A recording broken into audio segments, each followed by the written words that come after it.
하나님 아버지 감사합니다. 오늘 이제 구역 예배 드립니다. 우리 구역들을 축복하시고 구역장들 은혜 주시고 구역원들에게 응집력과 단결심과 또 솔선수범 봉사 하나님께 충성하는 가족들이 되게 하여 주시고, 이 무더운 여름도 지나갑니다. 힘을 얻어 가을을 맞으며 더 열심히 전도하고 복음을 증거하여 교회를 채우고 우리의 신앙이 여물어지도록 인도하시옵소서. 오늘도 은혜 주시길 바라고 예수님의 이름으로 기도합나이다. 아멘. 예, 오늘은 느헤미야서 5장 14절로 19절 제가 읽겠습니다. 느헤미야 5장 14절로 19절.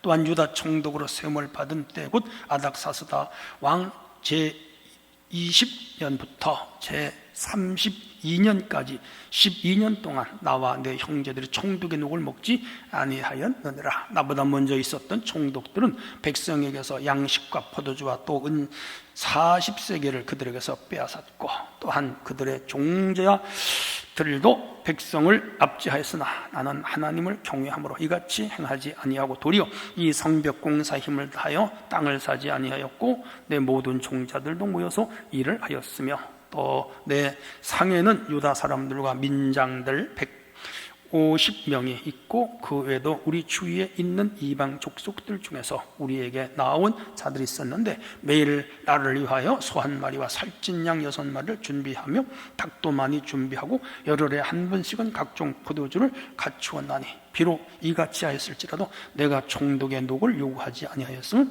이는 백성의 부역이 중함이었더라. 내 하나님이여 내가 이 백성을 위하여 행한 모든 일을 기억하사 내게 은혜를 베푸시옵소서. 아멘. 자, 오늘은 주제가 솔선수범. 여기 보니까 리바이 샘플이 그렇게 되어 있는데, 지도자가 보여주어야 할 중요한 성품, 그게 이제 소위 솔선수범. 본을 보이는 건 앞장서서 본을 보인다, 그런 의미죠. 지도력의 미래의 가치관을 보여주고 따르는 자들의 행동에 영향을 미치는 것이 솔선수범. 이게 참 리더가 어렵죠. 지도자와 지배자의 차이예요. 지배자는 뒤에서 이렇게 막대나 혹은 채찍을 가지고 앞에 가는 사람을 때리면서 혼을 주면서 윽박질러서 몰고 가는 사람을 지배자라 그래요. 근데 지도자는 앞장서서 본을 보이면서 뒤에 따라오는 사람들을 이끌어주는 사람이 지도자예요. 그래서 교회는 지배자가 아니고 지도자예요. 군대들은 지배자지요. 그래서 상관들이 밑에 사람을 막 부려먹고 벌을 주고 혼을 내고 윽박지르고 막 그래가지고 억지로 따라오게 해요. 그건 군대 리더십인데 그거는 교회에는 통하지 않아요. 교회는 지배하면 안 되고 지도력을 가지고 모든 일에 먼저 앞장서서 나갈 때 뒤에 사람들이 그 앞에 가는 사람들의 모습을 보고 감동을 받아서 스스로 따라오게 하는 거예요. 가정에서도 그렇죠. 부모님이 자녀들을 희생하고 헌신하는 모습을 이름도 없이 빛도 없이 보여줄 때 자녀들이 그 성품을 보고 자라죠. 근데 폭력하는 아버지들 있잖아요. 막 때리고 술주정하고 부인 때리고 자녀들 때리고 아버지 역할을 안 하고, 이제 그 자녀들이 다 병이 들어서 그들도 사회생활을 제대로 못하는 사람들로 되고 말잖아요. 비단 이것이 교회 리더십 하나에 끝나는 것이 아니라 우리 인생을 살아가는 전반적인 모습이기도 해요. 그래서 오늘 우리는 이 솔선수범을 배워야 돼요. 첫 번째, 느헤미야는 청렴한 지도자로 솔선수범을 했죠. 여러분 잘 아시죠? 이스라엘이 1차 귀환, 2차 귀환, 3차 귀환 한 100년 더 걸렸어요. 그런데 이제 마지막 귀환할 때 이 느헤미야가 왔거든요. 왜 왔느냐? 이 먼저 귀환한 이스라엘 백성들이 이제 성전 스룹바벨도 짓고 자기 그 농토라든지 또 터전을 개간을 하고 그런 데로 먹고 사는데, 이 예루살렘 성은 워낙 그게 성을 쌓느니라 쉽지 않아요. 그리고 그 주변 나라들이 계속 방해를 하고 그래서 성벽을 못 쌓는 거예요. 그런데 지금 이 느헤미야는 저쪽 바벨론이 이제 페르시아에게 패망하고 페르시아 국가에서 술 맡은 관원으로 일을 했잖아요. 그런데 고국의 소식을 가끔 듣는데 성벽을 못 쌓다는 거라. 그러니까 이 사람이 참 힘든 거예요, 마음이. 그래서 자기 국가 왕이었던 아닥사스다 임금에게 우리나라 형편이 이러니까 내가 가서 성벽을 좀 쌓고 싶은데 나에게 윤허하여 주시옵소서. 그랬더니 이 아닥사스다 왕이 좋은 왕이었던가 봐요. 그래서 느헤미야 가는데 이제 여러 가지 물질적으로 도와주고 해서 도왔어요. 그리고 52일 만에 그 성을 쌓는데, 도비아라든지 산발라, 사마리아 사람들이에요. 그쪽 사마리아 지역에 있는 총독들이 얼마나 방해를 많이 했는지 몰라요. 그래서 우리나라 예비군처럼 한 손에 총칼 들고 한 손에 삽이나 괭이를 들고, 우리 예비군 그랬잖아요. 그랬듯이 이들도 한 손에는 쟁기를 들고 한 손에는 무기를 들고 밤낮 없이 그 구역을 나누어 가지고 리더십을 발휘해서 52일 만에 예루살렘 성벽을 완전히 쌓았어요. 이야, 대단한 사람이죠. 그리고 그렇게 하면서도 그는요 12년 동안 이쪽 그 총독으로 가 있었고, 또는 이 페르시아의 술 맡은 관원으로 일을 하면서 녹을 받죠. 월급을 받지 않고 봉사정신으로 살아가. 그래서 이 신구약 성경 가운데 예수님 다음으로 위대한 리더를 우리가 느헤미야를 꼽는 거예요. 희생의 리더십, 솔선수범의 리더십이에요. 야, 그래서 대단한 사람이죠. 그래서 이 사람은 굉장히 청렴했고 솔선수범했다, 그거예요. 이 시대에도 그 비리를 행하는 자들이 많이 있었습니다. 그 페르시아 제국의 관리를 하면서, 국가가 고대 시대가 오늘처럼 시스템이 잘 안 돼 있었죠. 그러니까 월급을 제대로 주거나 이런 게 있으면, 현재는 다 뭐 돈으로 주지만 옛날에는 곡물이라든지 뭐 여러 가지 이런 걸로 줬는데 막 뺏었거든요. 우리나라 조선시대도 그랬습니다. 탐관오리라고 하는 말이 그냥 나온 게 아니고, 여러분 심청전에 나온 변삽도 다 그 시대가 그렇게 백성들을 갈취하고 빼앗아서 먹고 살았고, 그리고 부를 축적했거든요. 그 시대도 그랬는데 느헤미야는 절대로 그렇게 안 했다. 청렴한 지도자였어요. 깨끗한 지도자였어요. 본받아야죠. 두 번째는 느헤미야는 타인을 존중하는 일에 솔선수범했습니다. 백성의 필요를 살펴줬고요, 그리고 채워주었어요. 그리고 그 백성들의 어려운 민원을 다 들어줬어요. 호소하는 사람들, 그리고 안타까운 사연들, 그 기가 막힌 일들, 이런 다 민원을 줬어요. 그래서 여러분 느헤미야서를 한번 쭉 읽어보시면 강력한 리더십을 진행했습니다. 하나님께 제대로 신앙생활하는 거 다 바로잡았고, 그리고 이 축접제도라든지 그리고 이방인들과 결혼한 거 이런 거 다 돌려보냈어요. 그래서 깨끗하게 율법신앙으로 이들 백성을 다들 바로 세우는 그런 역할을 했습니다. 그게 솔선수범의 정신을 보여준 느헤미야의 리더십이에요. 세 번째, 느헤미야는 영적으로도 솔선수범했습니다. 그는 사람에게 차이를 보이려고 하기보다는 하나님을 신실하게 의지했고 하나님을 기쁘시게, 그래서 그의 모든 그 리더십의 기준은 하나님 말씀이었어요. 하나님 말씀에 가라 하면 가고 오라 하면 오고 하라면 하고 하지 말라면 하지 않는 그런 정신이죠. 그걸 영성이라 그럽니다. 오늘 우리도 신앙이 그래야 돼요. 사람의 정에 끌린다든지 환경에 따라서 움직인다든지 자기의 이익에 따라서 왔다 갔다 한다든지, 그리고 귀가 얇아가지고 거짓 정보나 거짓말을 듣고 홀가닥 속아 넘어간다든지 그러면은요 하나님 자녀가 아니에요. 오직 우리의 신앙은 하나님 말씀에 딱 뿌리를 박아야 돼요. 좌우로 흔들리지 않아야 돼요.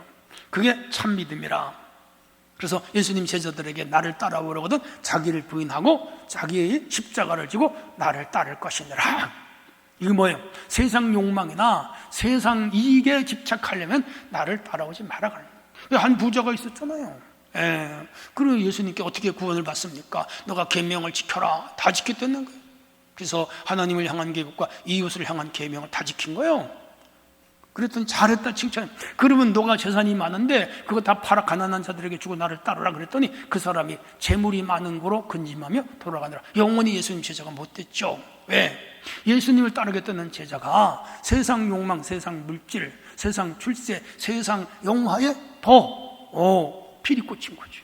그러면 하나님 예수님의 제자가 될 자격이 없는 거지. 오늘 이 느헤미야는 이 세상 것들에게 몰입되지 아니하고 빠지지 아니하고 오직 하나님의 의와 하나님의 법을 세우는데 충실했다. 위대한 지도자죠. 자, 말씀 속으로 들어가겠습니다. 첫 번째, 다른 총독과 비교할 때 느헤미야가 보여준 솔선수범이 무엇입니까? 14절로 15절의 말씀이에요. 물질적인 이득을 추구하지 않고 깨끗한 양심으로. 아까 말씀드린 대로 그는 12년 동안 총독의 녹을 먹질 않았어요. 이러한 그의 청렴한 양심은 솔선수범이며 다른 자들의 협력을 이끌어내는 힘이 됐죠. 그가 이쪽 이스라엘의 총독으로 12년을 생활. 근데 이제 어떻게 먹고 살았는지 몰라. 아마 가족이나 혹은 아내가 또 다른 부업이나 사업을 해서 생활비는 조달이 됐겠지. 먹지 않고 어떻게 살겠어요. 근데 어쨌든 간에 월급에 그 당시 형편이 어려우니까 국가가, 그래서 모든 것을 포기하고 오로지 헌신하는데 앞장섰다.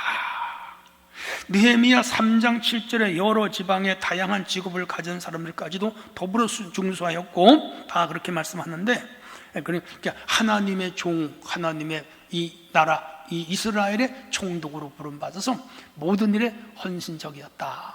쉽게 말하면 그 일제시대에 우리나라 독립투사들 같은 정신으로 일을 했습니다.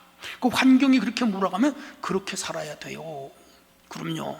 우리나라도 초기 교회 때 목사님들 다 힘들었어요.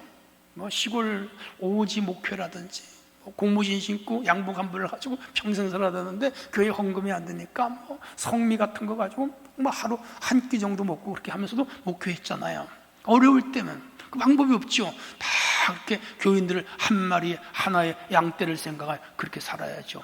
근데 이제 이런 것들을 보면서 사시고 한 분들이 교회가 부흥하고 재정적으로 넉넉하고 또 성도들 생활도 수준이 많이 올라갔는데 목사님들은 가난하게 살아야 된다, 그런 의식을 가진 분들이 있는데 그건 좀 착각하는 거예요. 시대 정신이라는 것과 환경과 처지에 따라서 탄력성 있게 해야지, 그거를 옛날 거기에 학필이 꽂혀가지고 그렇게 사는 것이 진짜 주의 종들이고, 물질적으로 좀 넉넉하게 생활하고 또 좋은 승용차 타고 다니면 그건 아니다, 이렇게 생각하는 분들은 그 사고의식도 바꾸는 것이 중요하죠. 아무튼 이 느헤미야 시대에 지금 나라가 풍전등화 같은 아주 어려운 그런 처지에 있었기 때문에 이 지도자들도 이렇게 같이 고생하면서 백성들과 같이 웃고 백성들과 같이 울고 백성들이 못 먹으면 같이 못 먹으면서 그렇게 왔다. 훌륭한 지도자다, 그런 얘기죠. 두 번째, 느헤미야는 함께 협력하는 동족에게 어떤 솔선수범의 자세를 보였나요? 16절로 18절 아까 읽었어요. 총독이 눈을 특권을 내려놓고 백성과 마음을 같이하여 섬겼죠. 우리 예수님이 얼핏 생각나요. 3년 동안에 그분이 얼마나 많이 했어요. 죽은 자를 3명이나 살렸죠. 중풍병자, 눈먼 자를 4-5명을 눈을 뜨게, 귀신을 쫓아내요. 그리고 수많은 38년 된 병자, 혈루증, 앓던 그 대표적인 내용이고, 성경을 각색 병든 자를 다 고쳤다. 그러면 그들이 병을 고쳤는데 그냥 있겠어요? 그죠? 헌금도 바칠 것이고, 어떤 사람은 예수님 내 자산 전부 다 바칠게요, 그런 분들도 있을 거예요. 근데 예수님은 그런 거 일체 사양했잖아요. 거저받았으니 거저준다. 그래서 그들을 섬겼잖아. 그 정신 바로 느헤미야도 이런 정신으로, 그것이 또 복음 정신인 것이에요. 자, 세 번째, 느헤미야는 하나님을 섬긴 일에 솔선수범의 자세를 보여주었는데, 어떤 솔선수범의 자세를 보여주었는가? 19절은 제가 한번 읽어볼게요. 내 하나님이여, 내가 이 백성을 위하여 행한 모든 일을 기억하사 내게 은혜를 베푸시옵소서. 그렇게 말합니다. 총독으로 백성을 억압하지 않았어요. 두 번째는 마땅히 받아야 할 특권을, 그리고 자기의 권리를 그는 거절했어요. 그는 타인 중심적인 삶의 모범을 보여줬고요. 그래서 많은 사람들이 그를 따랐습니다. 그래서 여기 아까 읽었습니다마는, 그래서 18절에 매일 나를 위하여 소 1마리, 살찐 양 6마리 준비했고, 닭도 많이 준비하고, 열흘에 한 번씩은 각종 포도주를 갖추었고, 비록 이같이 하였을지라도 내가 총독의 녹을 요구하지 않았으면 이 백성의 부역이 중함이었더라.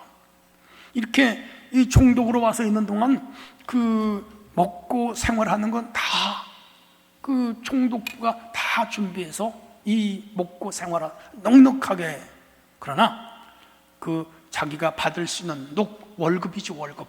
그것은 포기하고, 왜?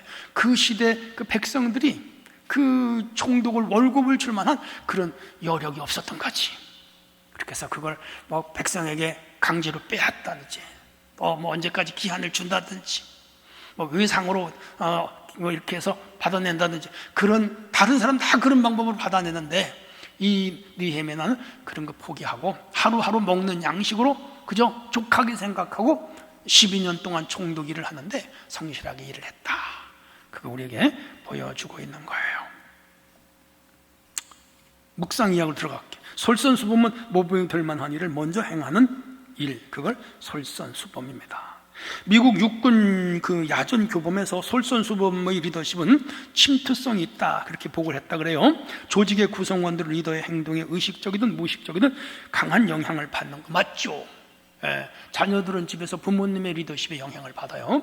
교회에서는 목회자의 리더십에 영향을 받고요. 학교에서는요, 선생님의 리더십에 영향을 받아요. 그래서 학교 다닐 때 진짜 한 학기나 두 학기를 배운 선생님에게 강한 영향을 받아서 나도 이제 선생님으로 평생 살 거다, 그런 아이들이 많이 있어요. 그 짧은 얼마지만은 그 강력한 인격적 그 영향력을 받은 거지. 우리 살아가면서 알게 모르게 이런 어떠한 영향을 받아요. 이제 리더는 영향을 주는 사람이니까. 중요하다는 거죠. 근데 솔선수범하는 리더가 가장 영향력을 끼친다, 그거죠. 우리 구역장님들 리더잖아요.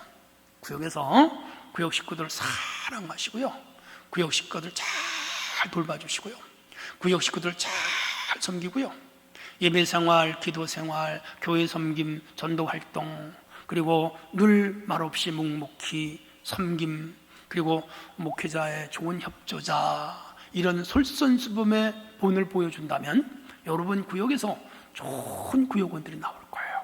이게 리더십이에요. 리더십은 앞에 서서 뭐 이렇게 가르치거나 웅변을 하거나 지시를 하거나 명령을 하는 것이 아니고요, 무언의 행동이 영향을 주어 그 팔로워로 하여금 따라오게 하는 거가 리더십이거든요. 이 사회 전반에 필요하죠. 우리 교회도 다 중요해요. 그러므로 오늘 우리 목회자들은 말할 것도 없거니와 우리 장로님들, 권사님들, 안수집사 모두가 이렇게 솔선수범의 리더십을 보여줘서 모든 성도가 그 아래서 아무 말 없이 서로를 섬기고 조용하게 그러나 힘있게 교회를 섬기는 그런 솔선수범의 리더십이 지켜지는 교회가 됐으면 좋겠습니다. 또 이런 교회를 우리 모두가 합하여 만들어가야 된다고 생각을 해요. 좋은 솔선수범의 리더자들이 되기를 주님의 이름으로 부탁합니다. 하나님 아버지 감사합니다. 오늘 주제는 솔선수범이었습니다. 오늘 우리 마음에 새기게 하시고 주님 교회를 섬기면서 매사에 우리가 다 리더라는 의식을 가지고 솔선수범하는 자세로 섬겨 좋은 교회를 세워가게 하시옵소서. 예수님 이름으로 기도합니다. 아멘.